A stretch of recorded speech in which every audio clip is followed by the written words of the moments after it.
रघुवीर और राधा गांव में मेहनत मजदूरी करके अपना गुजारा करते थे। रघुवीर का छोटा भाई सौमित्र कुछ साल पहले ही उन्हें छोड़कर शहर जा बसा था। जब से सौमित्र घर छोड़कर गया था, तब से ही रघुवीर की तबीयत अक्सर खराब रहती थी और वह सौमित्र को याद करके अक्सर रोता रहता था। सौमित्र इतना कठोर और निष्ठुर निकलेगा, कभी सोचा भी नहीं था राधा। आपने ही उसे शहर पढ़ने के लिए भेजा, सब कुछ उसकी पढ़ाई पर खपाकर क्या हासिल हुआ आपको? मैंने तो बस बड़े भाई होने का फर्ज निभाया था, ये सब थोड़े ही ना सोचा था। गांव में भगवान राम का एक भव्य मंदिर था। उस मंदिर का पुजारी पंडित हरि प्रसाद बहुत भला आदमी था। वो जब भी मंदिर में साफ सफाई का काम करता, रघुवीर और राधा को बुलाकर मंदिर की सफाई करवा लेता था। इस तरह रघुवीर और राधा को अच्छी मजदूरी के साथ साथ 2 वक्त का भोजन मिल जाता था। रघुवीर और राधा आपस में बातें कर रहे थे कि तभी वहाँ पंडित हरि प्रसाद आ जाता है और कहता है, अरे सुनो भाई रघु, मंदिर की साफ सफाई करनी है, तुम दोनों आ जाना। हाँ पंडित जी, हम दोनों अभी आ जाएंगे। कई दिनों का काम है और मजदूरी भी अच्छी मिलेगी, जल्दी से आ जाना। रघुवीर और राधा मंदिर की साफ सफाई करने जाते हैं तो देखते हैं कि कुछ लोग मंदिर की सजावट करने में लगे हैं। ये देखकर राधा पंडित हरि प्रसाद से कहती है, पंडित जी, इतने सारे लोग मंदिर की सजावट करने में लगे हैं, कोई बहुत बड़ा उत्सव है क्या? हाँ, बहुत बड़ा उत्सव है। 2 दिन बाद रामनवमी का त्योहार जो आने वाला है। रामनवमी का त्योहार, उसका क्या महत्व है पंडित जी? ये सुनकर पंडित हरि प्रसाद भगवान राम का स्मरण करते हुए कहते हैं, रामनवमी को हमारे आराध्य परम पूजनीय मर्यादा पुरुषोत्तम भगवान श्री राम का जन्म हुआ था। हिंदू धर्म शास्त्रों के अनुसार त्रेता युग में धरती पर रावण के अत्याचारों से चाहूं और हाहाकार मच गया था। इसी कारण रावण के अत्याचारों को समाप्त कर धर्म की पुनर्स्थापना हेतु भगवान विष्णु ने मृत्यु लोक में श्री राम के रूप में अवतार लिया था। श्री राम का जन्म चैत्र शुक्ल नवमी को पुनर्वसु नक्षत्र में कर्क लगन में रानी कौशल्या की कोख में राजा दशरथ के घर हुआ था। पूरी कथा सुनाओ ना पंडित जी। हाँ पंडित जी, पूरी कथा सुनाओ ना, हमें रामनवमी के महत्व को जानने की बड़ी इच्छा है। राजा दशरथ अयोध्या के राजा थे। उनकी 3 रानियां थीं, कौशल्या, कैकई और सुमित्रा। उन तीनों से कोई संतान पैदा न होने के कारण राजा दशरथ बहुत परेशान रहते थे। एक दिन ऋषि वशिष्ठ उनके पास आकर कहने लगे, महाराज, मेरी मानी और पुत्र कामेष्ठी यज्ञ संपन्न करवाइए। इस यज्ञ को करने से आपको अवश्य पुत्र प्राप्ति होगी। ऋषि वशिष्ठ के कहने पर राजा दशरथ पुत्र कामेष्ठी यज्ञ करवाने के लिए तैयार हो जाते हैं। वे इस यज्ञ को संपन्न करवाने के लिए महर्षि श्रंग से अनुग्रह करते हैं। महर्षि श्रंग उनका अनुग्रह स्वीकार कर पुत्र कामेष्ठी यज्ञ संपन्न कराते हैं और यज्ञ के दौरान हवन कुंड की अग्नि से एक दिव्य पुरुष खीर का कटोरा लेकर प्रकट होता है।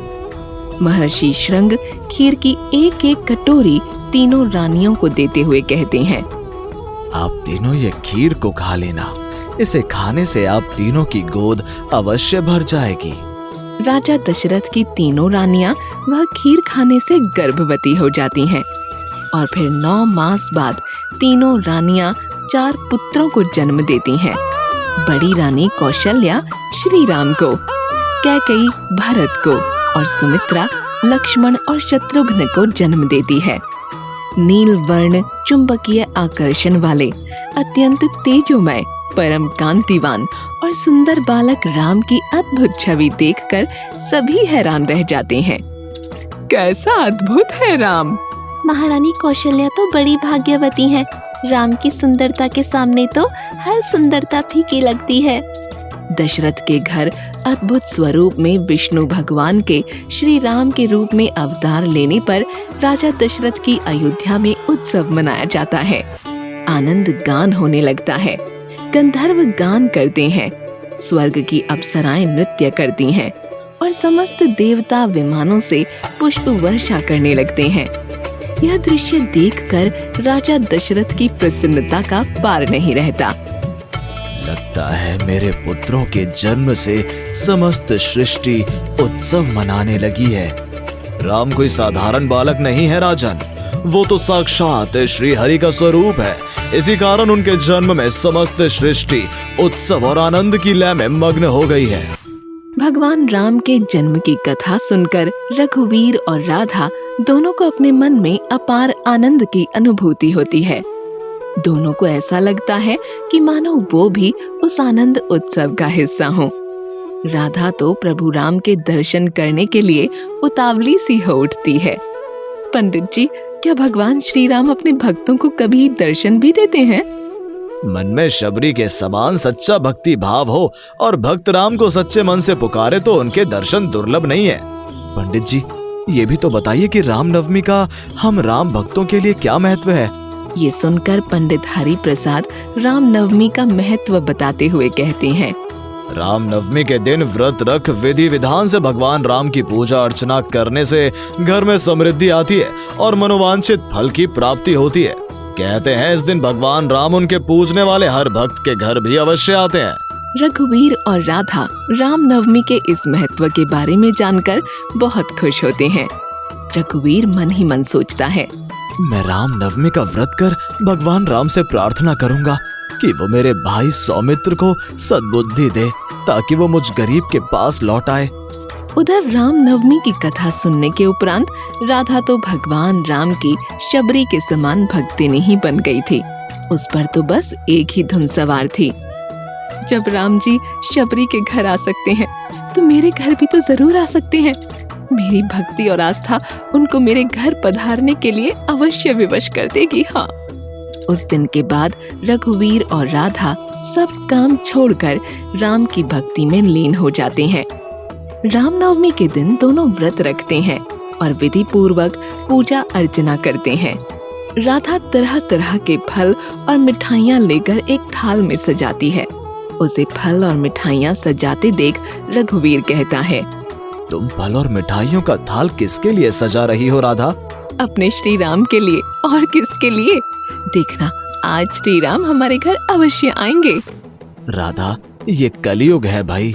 व्रत श्रद्धा भक्ति तो ठीक है, किंतु ये सोचना कि भगवान राम तुम्हें शबरी समझकर दर्शन देने आएंगे, तुम्हारा भ्रम ही कहूँगा। ये सुनकर राधा रघुवीर से नाराज हो जाती है और उसको झिड़कते हुए कहती है, आप तो चुप ही रहिए, मुझे पूरा विश्वास है कि वे जरूर आएंगे। शाम होते ही राधा घर के द्वार से सड़क तक फूल बिछाती है और फिर दोनों तरफ घी के दिए जलाकर फल और मिठाइयों का थाल सामने रख राम के आने का इंतजार करने जमीन पर बैठ जाती है। उसे ये करते देख रघुवीर मन ही मन प्रार्थना करता है, हे मर्यादा पुरुषोत्तम राम, अपनी इस शबरी की भी लाज रखना प्रभु, इसे दर्शन देने जरूर आना। रात गहराती जाती है, चारों तरफ सन्नाटा छा जाता है। राधा भगवान राम के आने की प्रतीक्षा में जागती रहती है, किंतु रघुवीर बिना अन्न जल ग्रहण किए ही सो जाता है। आधी रात को रघुवीर की नींद खुलती है तो वो राधा के पास आकर कहता है, राधा, अपने साथ साथ मुझे भी भूख से तड़पाकर क्यों मार रही हो? आप खाना खाकर सो जाइए, मैं तो श्री राम के दर्शन करके ही अन्न जल ग्रहण करूंगी। राधा की ये हठ देखकर रघुवीर को उसके पागलपन पर तरस आता है। उसे लगता है कि राधा की भक्ति व्यर्थ ही जाएगी। जो भगवान श्री राम धनवानों के घर स्वादिष्ट पकवानों का भोग ग्रहण करने के लिए स्वयं नहीं पधारते, वे भला हम गरीबों के साधारण से फल और मिठाइयों का भोग स्वीकारने के लिए कहाँ आएंगे? किंतु वो राधा के मन और विश्वास को ठेस नहीं पहुंचाना चाहता था, इसीलिए उसका मन रखने के लिए वहीं उसकी बगल में बैठ जाता है। कुछ देर बाद दोनों बैठे बैठे झपकियां लेने लगते हैं और उनकी आंख लग जाती है। उसी समय श्री राम अपने अनुज लक्ष्मण के साथ वहां आते हैं और राधा से कहते हैं, राधा, उठो राधा, लो हम आ गए। मैं दशरथ नंदन राम और ये मेरे भ्राता लक्ष्मण। भगवान श्री राम और लक्ष्मण को देख राधा गदगद हो जाती है और रघुवीर को जगाते हुए कहती है, अरे उठो, जल्दी से उठो, देखो ना हमारे घर श्री राम और लक्ष्मण पधारे हैं। राधा के जगाने पर रघुवीर उठता है और अपने सामने साक्षात श्री राम और लक्ष्मण को देखकर भौचक्का रह जाता है। वो श्री राम की जय जयकार करने लगता है। श्री राम उनसे कहते हैं, भगवान तुम्हारे घर पधारे हैं भक्त, क्या कुछ आओ भगत नहीं करोगे?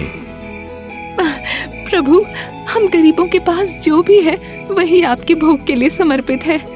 ये कहकर राधा श्री राम और लक्ष्मण को अपने हाथों से फल और मिठाइयाँ देती है और वे दोनों बड़े चाव से खाते हैं। फिर जैसे ही सुबह होती है और रघुवीर और राधा जागते हैं तो दोनों एक दूसरे को हैरत से देखने लगते हैं। राधा, क्या श्री राम और लक्ष्मण सचमुच हमारे घर आए थे या मैंने कोई सपना देखा था? मैंने तो अपने हाथों से प्रभु राम को फल और मिठाइयाँ खिलाई थी जी, फिर ये सपना कैसे हो सकता है? ये कहते हुए उनकी दृष्टि उसी फल और मिठाइयों वाले थाल पर पड़ती है तो वे हैरान रह जाते हैं। थाल हीरे जवाहरात और बेशकीमती मोती मणियों से भरा हुआ था। ये देखकर रघुवीर और राधा को विश्वास हो जाता है कि सचमुच उनके घर श्री राम पधारे थे। इस चमत्कार को देखकर भगवान राम के प्रति उनकी आस्था और भक्ति और अधिक गहरी हो जाती है। वे दोनों भगवान राम का स्मरण करने लगते हैं। जय श्री राम, जय श्री राम। तभी एकाएक रघुवीर का मन दुखी हो जाता है और वो भगवान राम से शिकायत करने लगता है, प्रभु, धन के इस बहुमूल्य खजाने की जगह मेरे सौमित्र को मुझे लौटाते तो मेरे मन को सच्चे सुख की अनुभूति होती, किंतु। रघुवीर ये सोच ही रहा होता है कि उसी समय दरवाजा खड़कने लगता है और सौमित्र की आवाज सुनाई देती है। भैया, रघुवीर भैया, दरवाजा खोलो। भैया, मैं सौमित्र हूँ, मैं घर लौटकर आ गया हूँ। रघुवीर भागकर दरवाजा खोलता है और सौमित्र को देखकर फूला नहीं समाता। उसे देखकर राधा भी बहुत खुश होती है। सौमित्र रघुवीर के गले लगकर रोने लगता है। भैया, मुझे मेरी भूल के लिए क्षमा कर देना, मैंने आपका दिल दुखाया, अब मैं आपको छोड़कर कहीं नहीं जाऊंगा।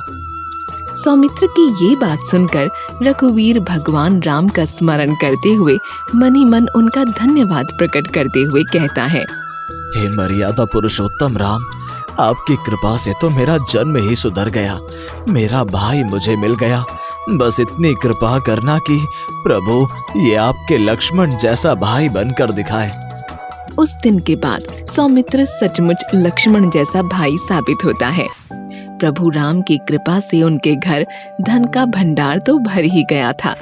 इसी धन से वो गांव के गरीब बच्चों के लिए एक स्कूल खोल देते हैं। साथ ही वे गांव में एक अस्पताल भी खोलते हैं ताकि गांव के गरीबों को मुफ्त में इलाज सुविधा मिल सके। राधा और रघुवीर गांव के मंदिर में भगवान राम की विशाल प्रतिमा स्थापित करवाते हैं और अपना सारा जीवन उनकी भक्ति और जन सेवा में समर्पित कर देते हैं। दोस्तों, आ गए आप? आ ही गए हो तो चैनल को सब्सक्राइब कर देना और वीडियोस अच्छे लगे तो लाइक और शेयर भी कर देना और बेल आइकन जरूर दबा देना ताकि आपको नई वीडियोस की नोटिफिकेशंस मिलती रहें।